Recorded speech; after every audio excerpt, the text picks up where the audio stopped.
거룩하신 하나님, 하나님의 은혜 가운데 귀한 성도들과의 또 만남을 주셨으니 감사를 드립니다. 헛된 시간 되지 않게 하시고 아버지께서 늘 우리에게 주시는 기회들을 놓치지 않고 늘 붙들고 하나님의 은혜의 축복을 받고 살아가는 귀한 성도들 다 되게 하여 주시옵소서.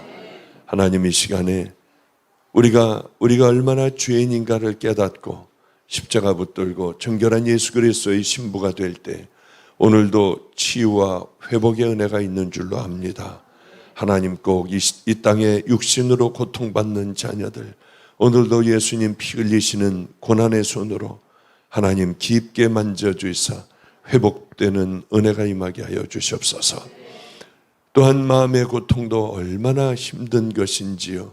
우리들이 인생을 살아가다가 상처받은 마음과 용서하지 못할 마음들, 하나님 좌절과 절망의 마음들이 있다면 오늘 말씀을 통하여 위로받게 하여 주시고, 주님 그것마저도 성령님을 통하여 우리 마음이 강물같이 흐르는 평안이 임하게 하여 주시고, 예수 그리스도의 보혈이 우리 심령에 가득 채워지는 진실로 살아있는 예배가 되게 하여 주시옵소서. 그 예배로 이끌어 주실 줄 믿습니다. 오늘도 우리 주님 앞에 봉헌을 했습니다. 주님께서는 금화를 넣는 자들보다 과부의 두 렙돈을 더 기뻐하셨습니다. 마음으로 드리는 것을 훨씬 더 기뻐하십니다. 늘 예배도 하나님 기뻐 받으시는 귀한 은혜의 예배가 되게 하여 주시고, 예배 가운데 있는 봉헌도 축복받을 수 있는 마음을 하나님 우리 아버지 앞에 올려드리는 과부의 하나님 연보가 되게 하여 주시옵소서. 오늘도 축복하실 때에 병든 자녀들을 먼저 만져주시고, 마음이 고통당하며 상한 자녀들을 만져주시고, 세상의 일로 울무에 걸려 버덕거리는 그 자녀들을 꺼내주시는 은혜가 임하게 하옵소서. 축복하옵고 예수님 이름으로 기도드렸습니다. 아멘, 아멘. 할렐루야. 여기 제가 한번 집회 왔던 적이 있습니다. 예전에는 컸는데 한 200명 정도 이렇게 모이는 교회였던 것 같습니다. 박한수 목사가 여기서 집회를 했죠. 저는 정말 동생 같은 마음이 진실한 목사이기에 저거 여행도 외국에서 집회하다가 만나 여행도 좀 하기도 하고요. 그런데 이곳에 와서 집회하던 그때가 엊그제 같은데, 또 이제 보니까 많이 성장한 그런 종이 되어서 세계를 열심히 돌아다니며 하나님의 말씀을 전하더군요. 일산방주교회도 동일한 은혜와 축복이 있기를 바랍니다. 너무나도 쉽습니다. 왜냐하면 오늘 그 쉬운 얘기를 좀 풀어나가려고 합니다. 어떤 사람들은 아무리 해도 제자리인 사람들이 있고, 어떤 사람들은 예수를 믿어도 가짜가 아니라 그저 와가지고 예배 한번 겨우 보고 돌아가는 게 아니라 정말 예배를 드림으로 사람들은 하나님의 은혜와 축복을 받고 그 모든 앞길이 열리며 자녀의 축복까지 열리더라고요. 저는 참 잘 살았습니다. 정말 많은 것들을 소유하고 있었어요. 왜냐하면 제 힘으로 그런 것이 아니라 결혼했던 장인이 대한민국에서 몇 째 안 가는 부자였기 때문에 그렇죠. 참 많은 걸 가지고 있었고, 저는 하나님을 안 믿었어요. 목사의 아들이었어도. 그러다가 가정도 깨지고 주님을 만나는 기회가 있었습니다. 저는 우리 집안은 전부 목사의 집안이기 때문에, 또 그 집안의 장손이기 때문에요. 당연히 목사가 되는 줄 알았지만 의사가 됐습니다. 그래서 마음껏 편안하게 살아가다가 가정이 깨지고 삶의 지진이 일어나며 저는 주님을 만나게 되었어요. 주님을 만나자마자 종이 무엇인가를 열심히 성경을 보며 주님이 어떻게 살아가셨나 보니까 이렇게 살아서는 안 되겠더라고요. 병원도 다 헐값에 팔아버리고, 땅도 팔아버리고, 모든 거 건물도 다 팔고요. 그리고 용산역 앞에 있는 쪽방으로 들어가 여기까지 왔습니다. 그리고 내 교인은 오랫동안 길거리에서 도둑질하고 있는 애들, 깡패들, 노숙자들, 알코올 중독자가 전부였어요. 한 10명 남짓한 그 교인들이 제게는 전부였습니다. 저는 50의 안수를 받았어요. 감리교회 목사 안수를. 다 끝났다고 했습니다. 열심히 의술 그걸 가지고 선교지에 나가 아프리카 같은 곳에 가서 선교해야지 너는 맞다고 했어요. 얼마 되지도 않는 이 사람들을 붙들고 목회하는 건 하나님이 주신 내게 주신 길이 아니라며 많은 사람들이 저를 말렸습니다. 그러나 저는 제가 만난 하나님, 내게 맡겨주신 헌금은 10원 한 장 할 수 없는 이 사람들이었지만은 저는 그분들과 꽤 오랜 세월을 보냈습니다. 굶는 날이 대부분이었고요.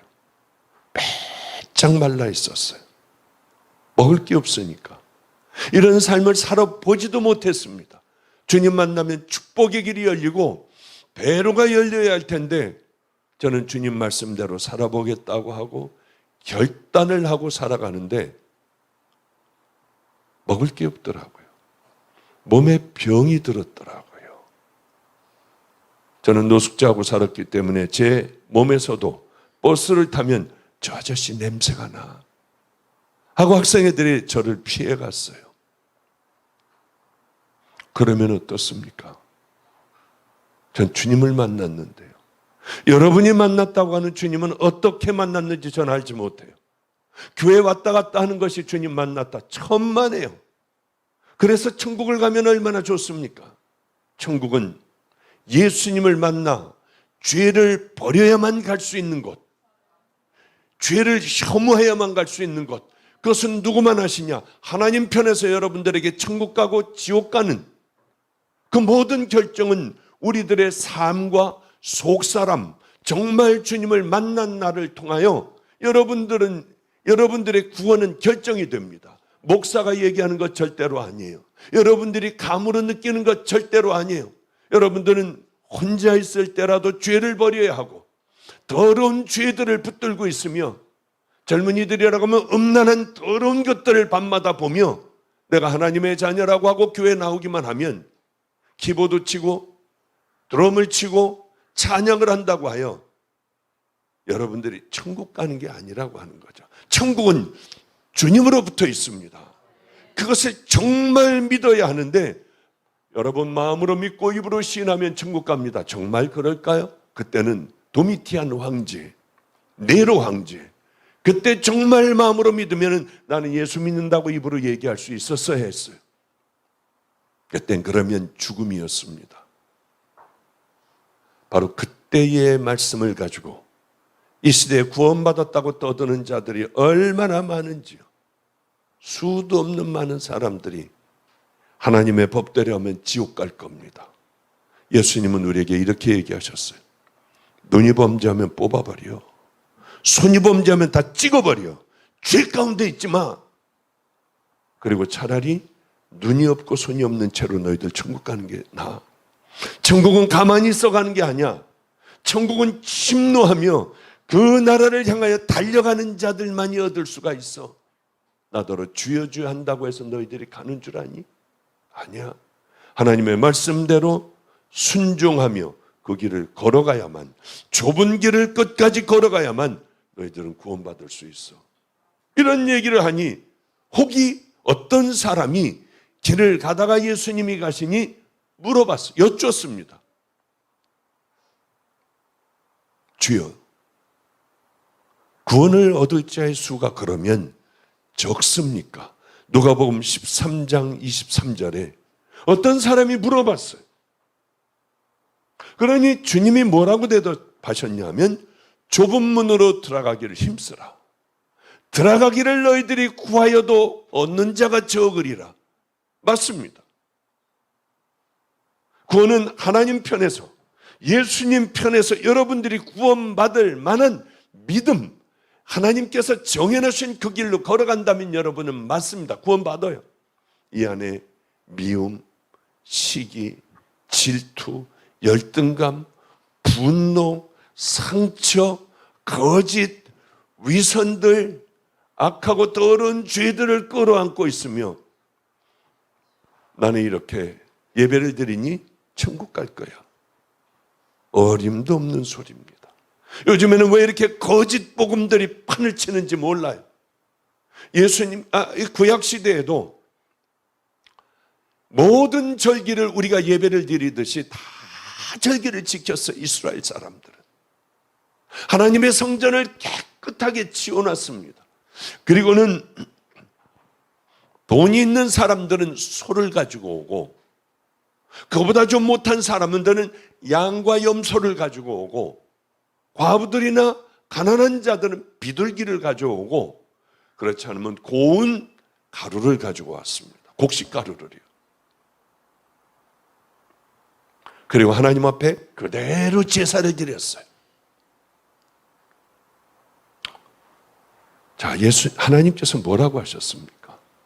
야, 더 이상 이런 거 가져오지 마. 너희들 들어와 봐야 마당만 밟을 뿐이야. 나는 너희들이 못 들어오게 이 문을 닫아버렸으면 좋겠다. 너희들이 가져오는 이런 것들에 이제 신물이 났다. 여러분, 우리가 그러고 여기 앉아있지 않냐는 거예요. 어쩌면 이런 소리를, 이런 여러분들이 설교를 수도 없이 들으면서도 까딱하지 않고 여러분들이 교회를 다닌다면 여러분들은 아마 이렇게 생각하십시오. 맞을 거예요. 그날이 오면은 알게 될 겁니다. 버림받은 자 아닌가. 어떻게 할래야 할 수가 없는 자 아닌가. 오늘 아침 일찍이 잠이 잘 안 와 잠을 못 자고 문을 좀 활짝 열어놨습니다. 왜 잠을 못 잤겠습니까? 교인에 거듭나지 못하는 그런 일들이 있기 때문에 거의 밤을 새고 나왔어요. 눈도 붓고 기도하느라고요. 문을 활짝 열어놓으니까 어쩌면 가을 냄새가 나는지요. 벌써 선선한 바람이 들어와 깜짝 놀랐어요. 어쩜 이럴까? 문들을 다 활짝 다 열어놨습니다. 그랬는데 가을 냄새 비슷한 그 서늘한 공기를 맡음과 동시에 옛날 가을에 있었던 어떤 사건이 하나가 깊게 생각이 나더라고요. 저는 6.25가 한참 진행되고 있을 때 1952년도에 태어났습니다. 그래서 제가 초등학교를 다닐 무렵에는 굉장히들 가난했어요. 먹을 게 없었어요. 뭘 해서 먹겠습니까? 그래, 애들은 다 이렇게 공부하다가 힘이 들어 책상에 이렇게 엎드려 있는 애들이 많았어요. 어지러우니까. 그런 때에 우리 아버님은 무당들이고 가난하고 이 북한에서 다들 피난 나온 인천 송월동 1가 4번지 거기에 교회를, 그래서 작은 교회를 맡고 계셨습니다. 그 가난한 애가 하나가 있었는데 문재복, 저하고 같은 반이었죠. 키가 아주 작아요. 머리가 크고 손발이 좀 짧은 애였습니다. 재복이도 살아있으면 지금 68, 저하고 같은 나이일 거예요. 재복이는 늘 밥이 없어, 먹을 게 없어 도시락을 못 싸오고, 미국에서 원조가 오는 우유를 찌면은 딱딱하게 됩니다. 저는 잘 모르겠어요. 그거 어떻게 이렇게 딱딱하게 만드는지는. 그럼 그걸 갉아 먹고 있어요. 저는 늘 그랬거든요. 우리 아이하고, 나 도시락하고 내 친구하고 도시락하고 우리 바꿔 먹자 하면은 얼마나 그렇게 계란 하나가 위에 덮여 있는 도시락을 얼마나 빨리 먹는지요. 제가 뺏을까봐 입으로 막 꾸역꾸역 집어넣어 그냥 집지도 않고 삼켰어요. 학교가 끝나면은 교회에 계단으로 2층으로 올라가는 계단이 있는데 이렇게 올라가는 계단을 막고 거기에 나무도 놓고 뭐 온갖 잡동사니를 다 놓았는데 교회에 있는 방석을 가져다가 제복이가 잘 수 있도록 만들어 놓기도 하고요. 집에서 밥을 잔뜩 퍼고 김치를 위에다 얹어 몰래 갖다가 거기다 갖다 주기도 했어요. 그럼 제복이는 그게 저녁이 되는 거예요. 하나님께서 아마 그런 모습을 보고 너는 내가 종으로 언젠가는 삼으리라 그 생각을 하셨는지 알지 못하지만은 그렇게 지내던 봄이었습니다. 이제 봄이 시작이 되어 겨울방학이 끝나고 봄이 시작되어 학교에 또 다니고 있는데 교생 선생님이 실습을 나왔어요. 이쁜 선생님, 아주 마른 선생님, 참 나풀거리는 옷을 입고 치마를 입고는 선생님이 계셨습니다. 그 선생님이 우리를 담임하게 되었어요. 우리 교단에서 나오면은 바로 거기에 운동장이 있었고 거기에는 꽃 화단이 있었습니다. 화단으로 뭐 채송화도 심어놓고 뭐 이런 자질구레한 꽃들을 심어놨는데 그 선생님은 우리 반에서 제일 불쌍한 제복이를 그 세면 계단에 앉아서 제복이에게 본인이 싸운 도시락을 주면은 제복이는 그렇게 행복하게 먹었어요. 전 그 모습을 보며 우리 집도 좀 가난하지. 우리 집도 좀 도시락 좀 못 싸우게 했으면 얼마나 좋았을까 하는 마음이 들으며 걔를 그렇게 부러워했어요. 세월은 빨리 흘러 가을이 됐습니다. 벌써 가을이 됐더라고요. 그 가을 냄새가 오늘 이런 아침에 새벽에 이 바람과 더불어 이렇게 제 방으로 들어오는데 문득 그 생각이 났대도요. 어느 날 그 교장 선생님은 이제 가을이 되자 6개월 정도 있었던 것 같아요. 떠나게 되었습니다. 제복이는 밖에 나가 그렇게 울더라고요. 수업을 안 들어오면 매를 맞고 큰일 나는데 수업을 안 들어와요. 선생님 가신 데만 계속 바라보고 있었습니다. 수업이 끝나 가자 제복아 애도 싫다고 하며 간 쪽을 향하여 그 산 비슷하게 좀 송월초등학교가 높았는데 거기서 계속 돌을 잡아서 던지고 있더라고요. 저는 그냥 와버렸어요. 그때는 8시만 되면 다들 잤습니다. 불이 꺼져서 불을 다 껐어요. 9시쯤 돼 한참 자고 있는데 누가 문을 막 두들겨 나가봤더니 저를 깨워 나가봤더니 제복이 어머니 송월시장에서 생선을 요만한 사과 박스 위에다가 생선 몇 마리 놓고 팔던 제복이 어머니가 제복이 안 들어왔대요. 죽었나 보대요. 마지막으로 제복이를 만난 게 어디냐 해서 학교 앞에서 만났다고 했더니 문둥이 굴, 그 자유공원의 문둥이 굴 그쪽은 절대로 가면 안 된다. 문둥이들이 나와 애들 간을 빼먹는다. 그래서 무서워서 그 근처에는 안 갔는데 바로 그쪽으로 가야 했어요. 무서워도 제복이 어머님과 함께 제복이가 돌 던지던 곳으로 갔더니 그 아이는 가만히 엎드려 울고만 있었어요. 어머니가 제복이를 등을 때리며 미쳤냐고 하며 막 때리며 끌고 갔고 저는 오늘 새벽에 문을 열자 그 가을 냄새를 맡으며 제복이가 기억났고 그 선생님이 기억이 났어요. 나는 어떤 길을 걸어왔어야 할까? 성도들은 어떤 길을 걸어가야 할까? 그래.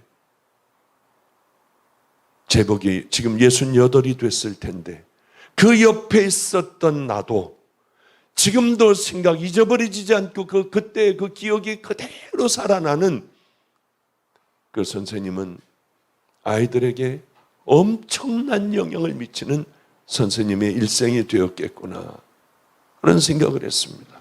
목사는 어떤 목사가 되어야 될까? 그 영향력을 미치는 목사가 되지 않는다면 우리는 이거 무슨 소용이 있을까? 성도들이 정말 그 믿음의 길을 걸어가지 않는 성도들이라고 하면은 과연 정말 하나님의 자녀들일까? 하나님께서 얼마나 기뻐하실까? 우리가 그런 주의 사람들에게, 어려운 사람들에게, 가장 가난한 사람들에게 그런 영향력을 미칠 수 있는 사람이 된다면 우리 얼마나 행복할까? 그런 생각을 했습니다. 하나님의 기억이 남는 자녀들이 반드시 돼야 해요. 제가 여기에 왔을 때에 그 일은 평생 있지 않습니다. 그렇기 때문에 박한수 목사에게 당신 이 길 가, 저가 아니야, 이런 설교는 절대 하지 마, 이 길 이쪽으로 이렇게 가야 해.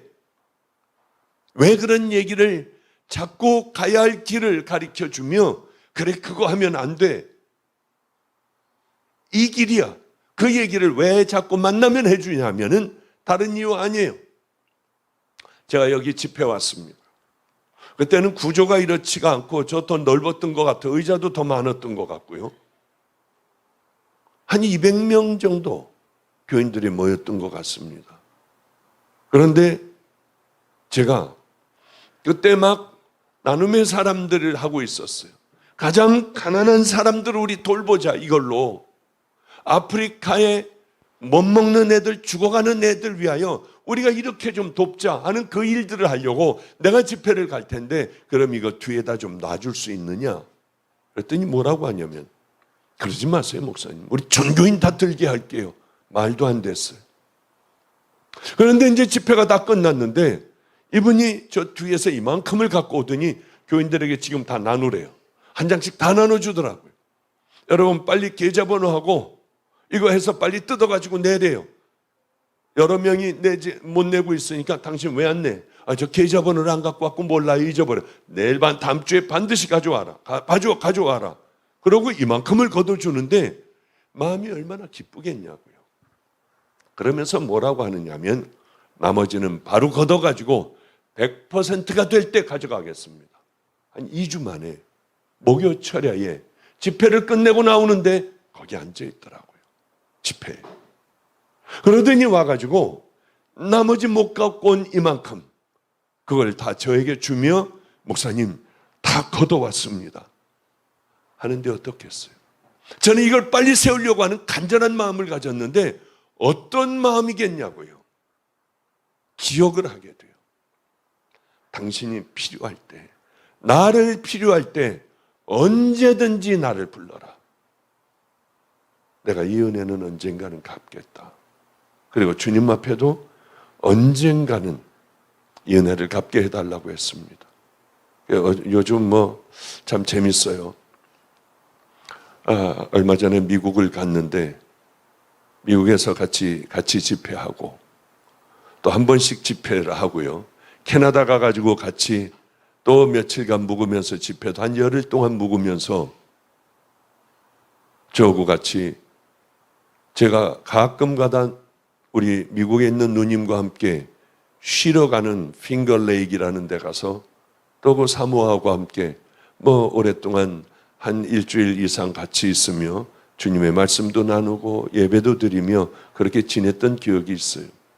어떤 사람에게든지 기억이 남는 사람이 돼야지 그 사람을 기억하면 고개를 돌려버리는, 말하기도 싫은 사람이 되어서는 안 되는데 요즘엔 왜 이런 사람들이 그렇게 뻔뻔하게 많은지 몰라요. 왜 우리는 좀 남들에게 서로 사랑하고 베풀고 배려해주고 왜 이런 삶을 살지 못할까? 죄송해요. 이거 시간이 얼마 안 남았는데 제가 큰일 났군요. 지금 끝내야 될 시간인데 저는 신앙의 원칙이라는 게 분명하게 정해져 있습니다. 이것을 벗어나면 쳐다보지도 않아요. 천하게 봐요. 저에게 있어서는 성경을 읽고 또 읽고 또 읽고 2년 동안 산에 들어가 사람들을 안 만나며 산기도를 다니며 성경을 쭉 읽는데 신약은 하루에 한 번 읽어요. 아침에 일어나서 밤까지 읽으면 딱 끝나요. 나중에는 쭉쭉쭉쭉쭉 읽어 나가니까 20번, 30번, 50번, 60번, 100번을 읽어 나가니까 나중에는 한 1시간이면 다 읽게 되더군요. 성경을 구약도 그렇고 읽고 또 읽고 2년 동안 아무것도 안 하고 밥 먹고 사람만 만나고 산에 들어가 이것만 읽는 가운데 성경이 딱 뽑히는 게 있었어요. 하나님을 마음을 다하고 목숨을 다하고 힘을 다하고 뜻을 다하여 주 너의 하나님을 사랑하라. 이게 제 1번이다. 두 번째는 내 이웃을 내 몸과 같이 사랑하라. 전 이게 딱 뽑혔어요. 성경 전체의 주제가 수도 없이 많이 읽어보고 또 읽어봐도 이것 외에 벗어나는 게 없었습니다. 나는 생명을 다해 하나님의 말씀에 하나님을 사랑해야지. 내 이웃을 내 몸과 같이 정말 한번 해볼 거야. 내 이웃을 내 몸과 같이 사랑하라는 건 너무나도 잘 알겠어요. 그러면 하나님 사랑하는 건 뭘까? 아, 순종하는 거구나. 무조건 순종하는 거구나. 그래, 그 어떤 것도 성경에 나와 있는 것이 목사들이 얘기하는 것 말고 강의하는 것 말고요. 마태복음 5, 6, 7장을 읽으며 이걸 순종해야겠다. 그러면 목숨을 걸고 지켜나가기로 했습니다. 마태복음 5, 6, 7장. 하나님 사랑, 이웃 사랑. 이건 반드시 해야겠다. 말씀을 전할 때 성도들에게 쓸데없는 얘기 안 하겠다. 당신들 구원 받았나? 당신들 가짜 아닌가? 주님 앞에 지금 이 시간에 우리가 갔다고 하면 뭐라고 하실까? 넌 아니야. 너 내 신부였니? 당신들은 예수 그리스도의 신부로 살아갑니까? 예수 그리스도의 당신들은 정말 성도로서 살아갑니까? 거룩한 무리로서? 아니면 되는 대로 떠들며 마음대로 살아갑니까? 전 정말 죄를 버렸냐? 그 죄를 보면 혐오감을 느끼며 소리를 지르며 자다가도 벌떡 일어날 당신들은 그 회개를 하나님께서 인정해 주시는 회개를 했느냐? 십자가가 내 모든 과거의 죄를 다 씻어주시고 앞으로도 나를 이끌어 주신다는 것을 정말 믿느냐? 그리고는 좁은 길을 걸어가냐? 입으로만 우리는 떠들어요. 아멘 아멘. 주여 주여 주여 이런다고 해서 되느냐고요? 아니에요. 주님은 이쪽을 보세요. 그렇게 열심히 하나님 앞에 예물을 드리는 그들을 향하여 하나님은 이렇게 말씀하세요. 마당만 밟어. 너희들 제발 들어오지 마. 그리고 마음의 할례를 받아라. 마음에. 육신의 할례를 받고 난 유대인이다. 교회를 다닌다고 나는 성도다. 어림없는 소리예요. 마음의 할례를 받지 않으면 더러운 옷들을 벗어버리지 않는다면 내가 시퍼렇게 살아있다면 내 구원을 다시 한번 생각해 봐야 돼. 그래 마태복음 5, 6, 7장을 늘 읽고 죽는 그날까지 내 안에 큐티를 해야겠다. 심령이 가난한 자는 복이 있나니 천국이 저희 것이며 내 심령에는 뭐가 있을까? 거짓, 탐욕, 위선, 열등감, 분노, 숨겨놓은 모든 죄들, 죄악들 하나하나 없애버려야 돼요. 하나하나 꺼집어 우리가 정복을 해나가야 돼요. 심령이 가난한 자는 복이 있나니 천국이 저희 것이라고 하면 하나하나 던져버리고 하나하나 죽여버리고 하나하나 밟아버리고 이것들을 혐오하며 믿음의 길을 걸어가야 할 거 아니에요. 그냥 심령이 가난하면 복 받는데 가난한 게 뭔지도 몰라요. 애통하는 자는 울기만 하면 되나? 뭐 때문에 우느냐는가? 여러분 인생을 살며 내 더러운 죄 때문에 통곡하고 우느냐는 거죠. 죄들은 드러나는 게 축복입니다. 죄는요 숨겨져 있으면 버려진 자들이에요. 더러운 음란의 죄가 내가 이 더러운 죄들이 있다고 하면 이거는 발각이 돼야 돼요. 드러나야 돼요. 그게 하나님의 축복이에요. 이게 잘 꾸려져서 모든 죄들을 우리가 숨겨놓고 있다고 하면 여러분들 그런데도 들키지 않고 아무렇지도 않게 이제 이게 굳어져 내 삶이 되어버렸다면 여러분 혹시 나 버려진 자 아닌가? 끝장난 거 아닌가? 폐기 처분된 자 아닌가? 하나님의 관심 받기 아닌가? 가장 중요한 건 죄는 드러나야 돼요. 부끄러우면 어때요? 많은 사람들에게 모욕을 당하면 어때요? 해결이 돼야 될 거 아니에요. 또 하나는 성령님과 함께 동행하는 것. 성령님은 이 땅의 모든 걸 하시는 분이에요. 우리는 예수님이 하실 수 있다고 생각을 해요. 하나님이 하실 수 있다고 생각해요. 물론 맞습니다만은 하나님은 세상을 만드시고 예수님은 우리를 위해서 십자가에 달려 돌아가시며 부활 승천하시며 이렇게 말씀하셨어요. 내가 너희들에게 보혜사 성령을 주겠다. 이분은 나보다 더 큰 일을 할 것이다. 하나님의 영이에요. 하나님이신 그분이 내려와 직접 이 땅을 다스리신다는 겁니다. 회개하고 예수님을 믿을 때 우리 안에는 성령님이 들어오세요. 자, 이 땅에 여러분의 문제를 해결하실 분이 누군가요? 성령님이에요. 병든 자를 일으켜 세우실 건 누구의 능력인가요? 성령님의 능력이에요. 여러분의 문제를 풀어주고 열어주실 분은 누굽니까? 성령님이 이 땅에서는 맡은 사명들이 다르세요. 우리들의 모든 문제를 관여하세요. 그러니 누구하고 친해야 합니까? 저는 오늘도 돌아가서 분명히 잠잘 때 성령님과 얘기하면서 자요. 눈 뜨자마자 성령님과 엎드려 얘기를 해요. 기도를 해요. 샤워하고 이빨 닦고 모든 걸 하며 성령님에게 다시 또 얘기를 해요. 운전하면서도 여기 오면서도 여기 오면서는 아니군요. 무엇을 할 때도 성령님과 동행하는 얘기를 하고 다녀요. 그게 얼마나 중요한데요. 그리고 어떤 일을 정하려고 할 때 예수님이면 어떻게 하실까? 이런 저에게는 신앙적인 원칙이 있어서 이 원칙대로 살아가요. 살아가려고 노력을 해요. 늘 살아가는 건 아니지만 성경에 나와 있는 위대한 인물들을 여러분 한번 보십시오. 이 사람들은 다 분명한 원칙 가운데 살아가요.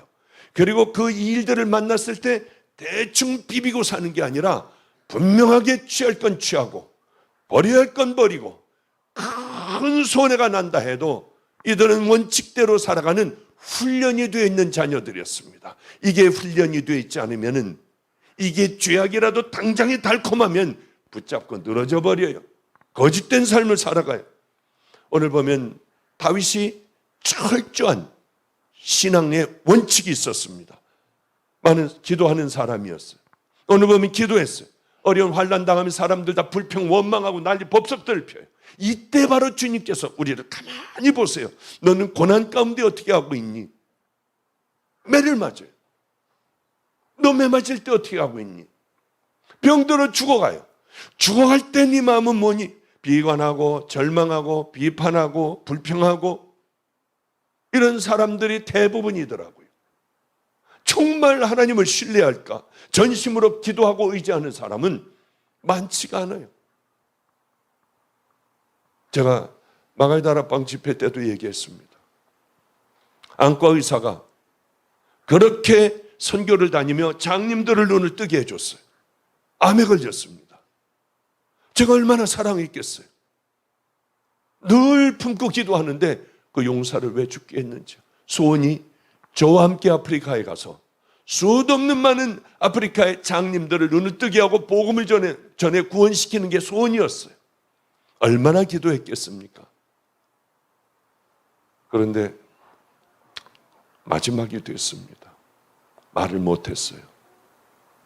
그런데 마지막 예배를 드리는데 입만 달싹거려 아내가 귀를 가만히 기울여 무슨 얘기 하나 봤더니 누워있지 않고 앉아있게 해달라.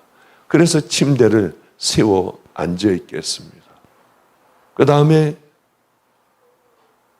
뭐라고 또 그래서 귀를 가만히 들어보니 손을 모아달라고 하더래요. 이 사람의 마지막이었어요.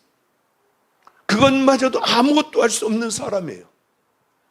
손을 모아줬더니 찬양을 하는데 입을 달싹 달싹 달싹. 물론 얼마 안 있다 바로 소천을 했습니다. 얼마나 부러웠는지요. 여러분 백날을 건강하게 죄 가운데 살아보십시오. 그것보다 마지막이 아름다운 그의 예수를 믿고 살아온 의사로서 많은 걸 누릴 수 있는 그가 다 버리고 그렇게 살아온 그의 삶, 성도의 여정, 생애. 이 생애는 마지막까지 아름답더라고요. 그게 쉽게 됩니까? 늘 해왔기 때문에 죽음 앞에서도 그게 가능한 거예요. 스테반 보십시오. 돌을 들어 때리려고 해요. 치려고 해. 바로 죽어요. 이때 뭐 했죠? 얼른 무릎을 꿇었다고 성경 기록하고 있어요. 그러건 저 사람들 용서해 달라고. 돌이 날라오는데 이제 죽어요. 돌 무대기를 이루어요. 얼른 저들의 죄를 용서해 달라고 했습니다. 그렇게 다윗은 기도하는 사람이었어요. 얼마나 사람들 말이 많고 거짓말들을 하고요. 목회를 해보니까 목회자가 엄청 상처를 받아요. 왜냐하면 목회자는 가만히 있어도 저쪽에서 당신만 알아? 떠드는 사람이 누군지 다 알아요. 예배를 드릴 때도 다 보고해야 돼요. 다 알아요. 다 들어온다고 보면 돼요. 아무리 저쪽에서 해도 그 얘기는 다 들어오더라고요. 그 사람은 얘기 안 해요. 이 사람은 다른 사람의 얘기예요. 또 목사님하고 친한 사람, 이게 결국은 다 들어오더라고요. 보면은 얘기하는 사람이 항상 얘기를 해요. 분란 일으키는 사람들이 분란 일으켜요. 여호와여, 내 입 앞에 파수꾼을 세우시고 내 입술의 문을 지키소서. 오늘 다윗이 한 기도의 제목이 기도하는 사람이었고, 내 입에 파수꾼을 제발 좀 세워주셔서 떠들고 지적거리지 않게 해주세요. 필요한 말, 하나님 앞에 기도하는 것, 남들을 세우는 아름다운 선한 입에만 입술을 열게 해주소서. 미련한 자의 입술은 다툼을 일으키고 그 입은 매를 자청하느니라. 미련한 자의 입은 그의 멸망이 되고 그의 입술은 그의 영혼의 그물이 되느니라. 여리고 성을 정복할 때 들리지 말아라. 말하지 말아라 너희들. 왜? 이거 돈다고 돼? 오늘 6일째야. 이런다고 돼? 이 소리 할 건 분명했습니다. 너희들 입을 딱 다물어라. 마지막에 내가 소리 질르라고 그럴 때 한 번만 질러라. 그래요. 저는 그래서 목요일이면은 말을 안 했어요. 아침부터 주일까지 필담을 했습니다. 정 급한 거면 글씨를 써서 했어요. 입에 우리들이 파수꾼을 세워놓지 않는다면 여러분들이 입을 여는 것을 주님이 들으세요. 다 듣고 기억하여 그대로 행하리라. 절대로 그래서 안 돼요. 불평하는 사람들 사이에서는 얼른 빠져나와야 합니다. 원망하는 사람들 앞에서는 빠져나와야 돼요. 그러게 누구하고 있느냐가 참 중요해요. 비판, 열등, 분노의 사람들, 가족은요 똑같아져요. 자녀도 어쩌면 그러는지요. 똑같아져요. 알코올 중독자의 자식들은 또 절대로 안 먹어요. 저는 그런 애들하고 수도 없이 많이 살았습니다. 근데 감사하게 얘네들이 선교사로 나가 생명 걸고 선교하고 있어요. 분노의 가족이면 똑같이 그 자식들이 분노가 되더라고요. 노름꾼의 아들은 노름을 해요. 그 자식들도 또 그래요. 사랑의 말을 하고 사랑의 가족들은 어쩌면 그렇게 사랑을 하는지 저는 요즘에 너무 하나님 앞에 감사한 게 있습니다. 병든 애들을 부모님들이 저에게 간절히 부탁을 하는 거예요. 저희 집에 4시간씩 서 있어요. 보면 어쩌면 저럴까? 위에서 봐도 그대로 서 있어요. 저 정성을 보고 알았다. 데려오면은 어쩌면 그렇게 귀한 아이들로 다 변하는지. 말도 안 되는 애들. 다른 사람하고 사는 것 같아요. 부모가. 다른 애하고 사는 것 같아요. 요즘은 제가 그래서 애들이 막 고쳐지니까 그럼 또 하나 데려와도 되겠다. 어쩌면 전도자가 되냐고요, 애들이. 다윗은 성결한 삶을 살기를 원했습니다.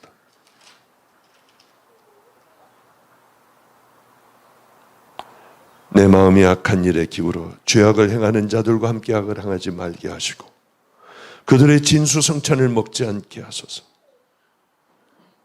다윗은 책망을 들어도 의인들이 하는 책망이라면 달게 받게 해달라고 했습니다. 누가 얘기하는 것 똑바른 옳은 얘기라고 하면 그거 다 받아들이게 해달라고 했어요. 다윗같이 위대한 사람이 바로 이래서 하나님은 다윗을 사랑하셨어요. 그러게 나단 선지자가 당신 우리아의 아내를 그렇게 취하고 되느냐? 바로 그 도둑이 당신이다. 그러자 눈물을 침상으로 띄우는 거예요. 맞아, 나야. 내가 이런 놈이야. 어떤 사람들은 보면은요, 입에 침을 튀기면서 떠들어대요. 얼마나 중한지요. 제 마음으로 그래요. 평생 당신에겐 내가 얘기 안 하겠다. 우리는 들어야 해요. 저는 많은 아이들하고 살았어요. 길거리 아이들서부터, 부모가 버린 애서부터 7개월 된 아이도 저에게 버려요. 지금은 왕자가 됐습니다. 잘 키워서 입양을 시켰어요. 어쩌면 그렇게 애가 왕자가 됐는지요.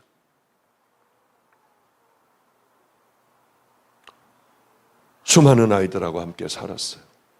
하나님 앞에 제 자랑은 아이들이 바르게 자라가는 거였어요. 다른 거 할 수 있는 거 없습니다. 제가 해줄 수 있는 게 뭐겠습니까? 사랑한다 하고 예수님 만나게 해주고 늘 아침 저녁으로 기도하고 성경 외우게 하고 밤에 잘 때 기도 가운데 자게 하고 이것밖에 더 있겠나요? 제가 훈련시킨 애들이 또 이 아이들을 잘 가르치게 하고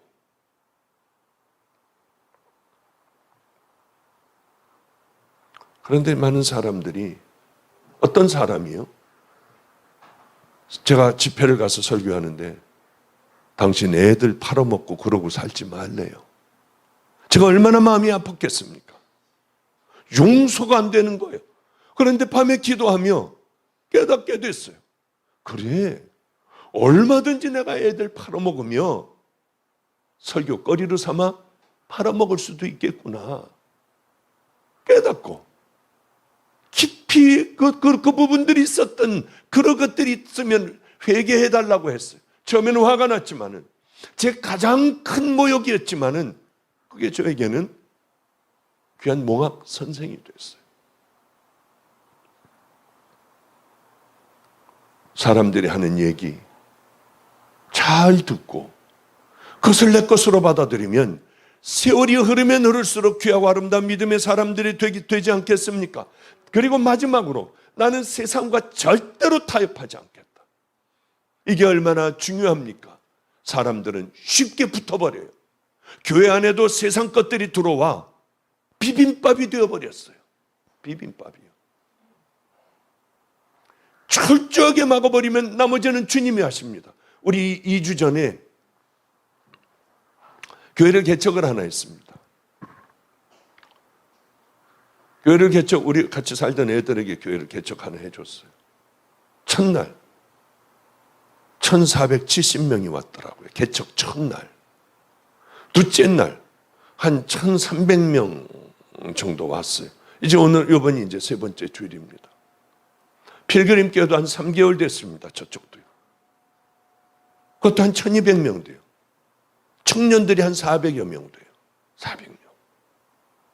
왜 그럴까요? 아니, 이렇게 힘든 때에 어떻게 그렇게들 꾸역꾸역 몰려들까요? 제가 가서요? 아니에요.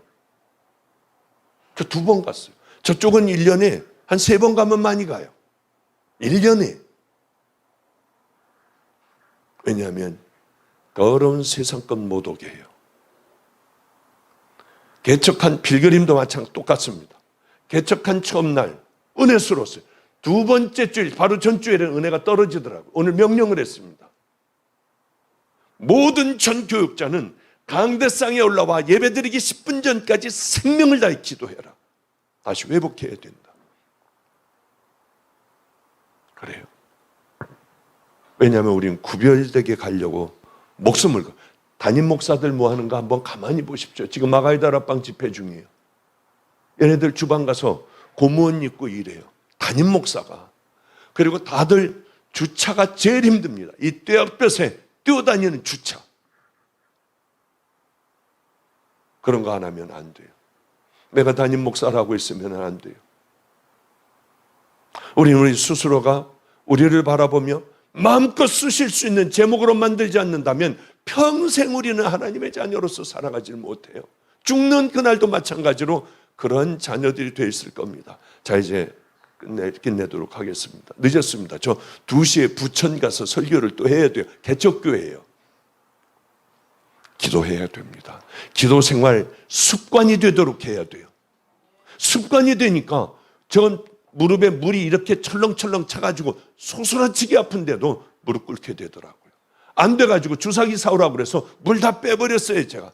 그리고 왜 뺐느냐? 날려고 한 게 아니라 무릎 꿇으려고요. 그리고 무릎 또 꿇었어요.